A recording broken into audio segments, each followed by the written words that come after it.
বাবান চলে এসেছে, দেখো এসেই বোনকে কোলে নিয়ে নিয়েছে। আর এই যে অনেকক্ষণ পর দেখছে তো বউকে, ওই জন্য একটুখানি ফাজলামো মারতে ইচ্ছা হলো। পাপা খুব জোরে বাইক চালায় না? আস্তে চালায়।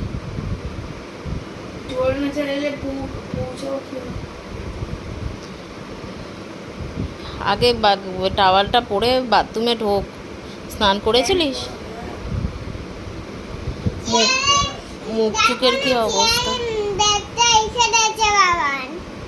চেয়ারে ব্যাগ রেখে দিয়েছে।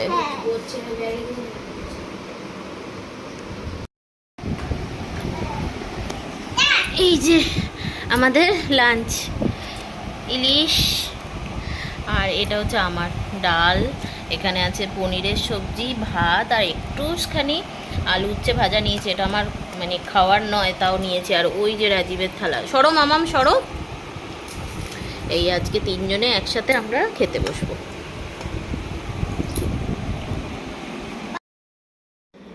রাজীব আর আমি বাবানকে নিয়ে খুবই চিন্তিত, কেন হঠাৎ করে এইরকম হলো। যাই হোক, আজকে তো ডাক্তার বসবে না, কালকে ডাক্তার দেখাবে বললো রাজীব। কেননা যা চলছে এখন ডাক্তারদের বয়কট, আর যেটা সত্যিই স্বাভাবিক, একটা প্রতিবাদ হওয়া দরকার। সব সময় এরকমভাবে ছেড়ে দিয়ে বা ধামাচাপা দিয়ে আর কতদিন চলবে। তো যাই হোক, শনিবার হয়তো ডাক্তারদের বয়কট আছে, তো যার জন্য কালকেই রাজীব ডাক্তার দেখাবে ওকে। আর ভগবানকে ডাকি যেন কিছু না ধরা টরা পড়ে, ভয় লাগছে ভীষণ, কেন হঠাৎ হলো এরকম। যাই হোক, আর এই যে সবাই মিলে অনেক দিন পরে হচ্ছে আবার খেতে বসেছি। টেবিলে বসলে বসতেই পারতাম, কিন্তু একসাথে বসা হতো না, তাই জন্য নিচে বসেছি যাতে সবাই মিলে একসাথে বসতে পারি। খেয়ে দিয়ে একটু ঘুমিয়ে পড়েছিলাম। আর এই যে দুই ভাই বোনের জন্যই রাজীব কিনে নিয়ে এসেছে জাতীয় পতাকা, তারপরে এই যে ব্যান্ডগুলো।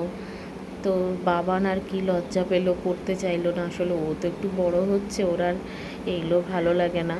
তো জাতীয় পতাকা হাতে নিয়ে ফটো তুলেছে শুধু, আর মেয়েকে একটু সুন্দর করে সাজিয়ে দিয়েছি। তাও বাবানকে বলছিলাম চল একটু পরিয়ে দিই, একটু বোনের সাথে ছবি তুলবি।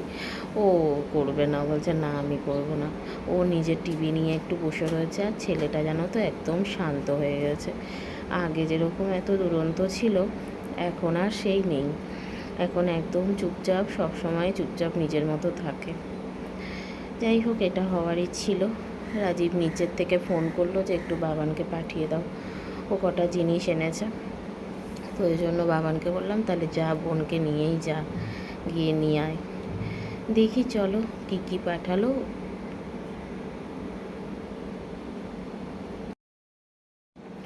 তোমাদের কালকের ভিডিওতে বললাম না, রাজীব বলছিল যে বাবানকে বিকালবেলা দুধ দেবে, হরলিক্স এনে দেবো, আর সকালবেলা পাউরুটি, কলা, ডিম সেদ্ধ এরকম দেবে খেতে ওকে। তো সেগুলোই আর কি এনেছে। ঘিটা বাড়ন্ত ছিল, আর বাটার ঘরে ছিল না, তো বাটার নিয়ে এসেছে। আর সর্ষের তেলটাও বাড়ন্ত ছিল। মাংস আনবে বললো, তা আমি বললাম ঠিক আছে মাংস নিয়ে এসো, কিন্তু সে যে মটন আনবে জানি না। আমার মটন খাওয়া একদমই বারণ, আর রাজীবেরও এখন আর খাওয়া উচিত না। তাই জন্য আমি আর কিছু বলিনি, যদিও ও মাংস বলতে মটনই চেনে। যাই হোক, নিয়ে এসেছে, আর এখন রান্না করতে বসতে হবে আর কি।